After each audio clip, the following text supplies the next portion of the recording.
Hi YouTube. I just wanted to give a quick update of where I'm at with my Achilles tendon rupture. Tomorrow is going to be 19 weeks since my injury. Um, as you guys know, if you've seen my previous videos, I went the conservative route, meaning I had no surgery. I pretty much got into a cast, got into a boot, slowly went into neutral position of my foot, slowly went into dorsiflexion, and here I am 5 months later, feeling great. My flexibility is pretty much 95% compared to my good leg. My strength, I would have to say 90% compared to my good leg. Um, and it's something that pretty much is incredible to me. It's crazy to think that you don't need surgery for this. When the doctor was telling you that you need it, that you're probably never going to be the same. Um, you're not going to be able to walk the same. Anyway, I'm very happy.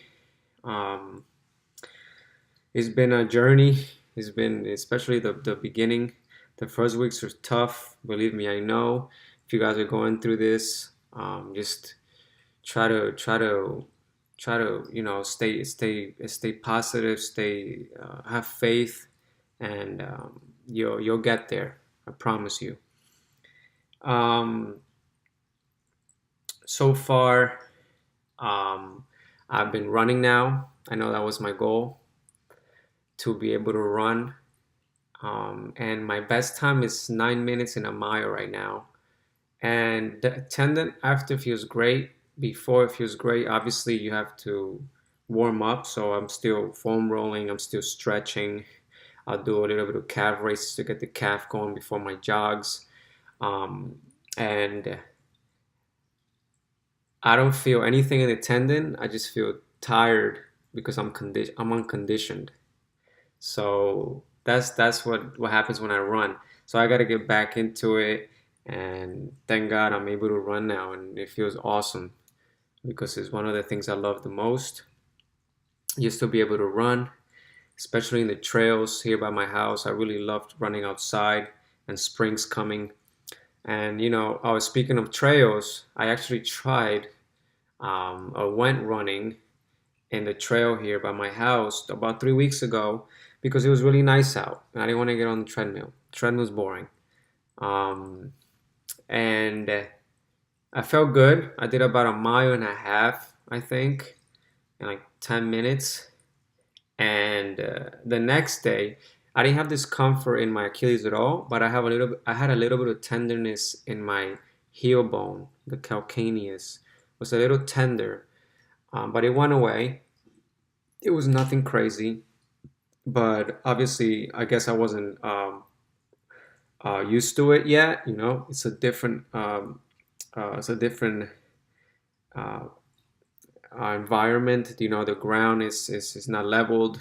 There's up and down hills, and the leg just wasn't ready.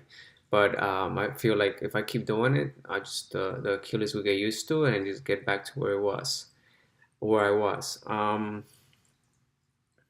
Other than that, I'm still taking vitamins, the same vitamins, the Ligoplex. I don't know if that had to do a lot with my recovery, but it is a vitamin, and we all need them, and maybe it did work.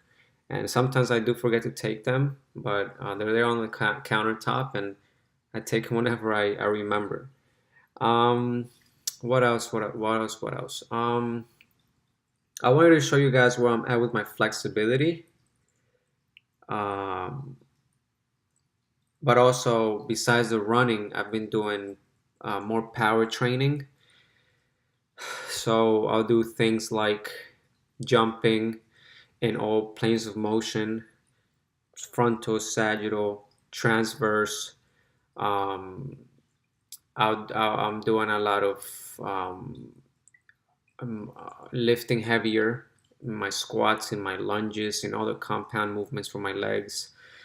A lot of balancing, a lot of unilateral exercises to even out my muscular imbalances, which is what happens when you get hurt. You develop a lot of muscular imbalances. So doing a lot of single leg stuff really evens you out. So I've been working on that again like I used to. And honestly, it feels great. Before I got hurt, I was doing a little bit of Olympic lifting, which I find it fun and challenging, and just is going to it was pretty much making me an overall athlete. And I'm actually getting back into it, and it feels great because now I do have the flexibility to do so, and the strength and the stability to get into things like that. Obviously, I still be careful. I don't go too heavy. I try to make sure that my form's right, and then I'll decide if to go heavier or not, depending on how I feel. Speaking of flexibility, honestly, I think that one of the reasons why I ruptured my Achilles tendon was because my hamstring is very tight. Not very, very tight, but it's tighter than my good hamstring.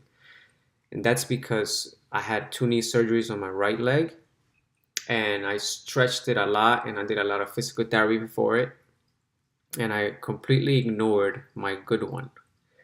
Um, and I think that had to do a lot of with the injury. So I've been doing that a lot too, just stretching out my hamstring, and I'm just going to pretty much show you guys where I'm at with my flexibility, with my strength, and all that good stuff. So I like to use the same wall here. Obviously, I'm still doing my regular needle wall, right? This is where I'm at with my bad one. I don't know if you can see, but I'm about half an inch away, very close. This is the same position on my good leg, and I can clearly touch with no problem. So I still got work to do there. Sometimes when I do it and hold it, and then hold a soleus stretch, and then hold a calf stretch, I actually, and then one more, which would be active isolated stretching. So you're going in and out. I actually am able to get to the wall. So just stretching is going to get me there and get to 100% until it's effortless. The next one is the hamstring flexibility I was telling you about. I like to use a corner of a wall if you have one. And again, this is just because I feel like this has caused my injury. If you do have tight hamstrings, what you want to do is what's called a PMF stretching, where you press against the wall for 10 seconds with your heel and contract your quad, your hamstrings as hard as you can, and then push into the stretch. And then try to do it again. Press 10 seconds, hold it, and then go into it more. Now, if you're very flexible and you're able to get to this position and you don't feel any stretch at all, you can start doing leg lifts with the other leg. And you'll feel a little bit more stretch in the hamstring there. But when you're doing this, you want to make sure you relax your quad completely. So you only feel stretching in the hamstring.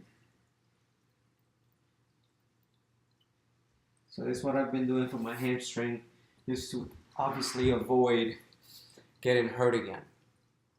And yeah, that's what I've been doing. Strength-wise, like I said before, I'm about 90%. And I do it effortless now. It's pretty easy. I do the same thing still. I do concentric, eccentrics. I'll do isometrics.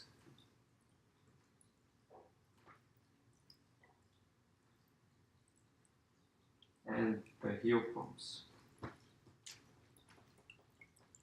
So I'm still doing the same little routine, but I'll use weights now.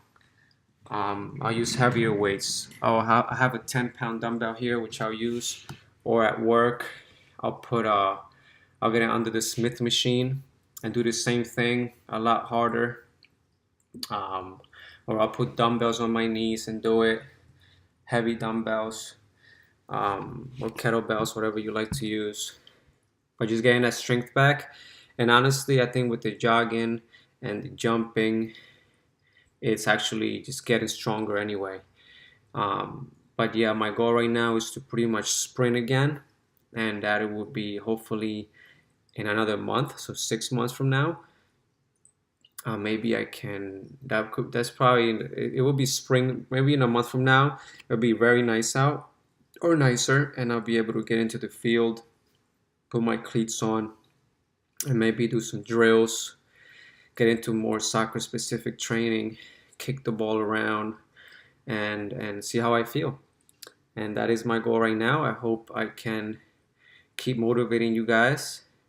I think I mentioned that I created an Instagram page where you guys can actually follow my progress, and I'll put down the name of my page, and you guys can follow it and find some motivation out of it, and help you pretty much get over this injury. Because I really, really, really honestly feel like you don't need surgery, especially if you have a small gap in the tear. That's the other problem. Some people do have a bigger gap, and it's a little harder, or maybe not possible. But you always gotta ask your doctor, you know, research, and just also have a lot of faith, and dedication and patience, and I feel like you can also recover just as well. If you guys have more questions, let me know, and I'll be happy and I'll be glad to get back to you guys. Thank you so much. I'll see you next.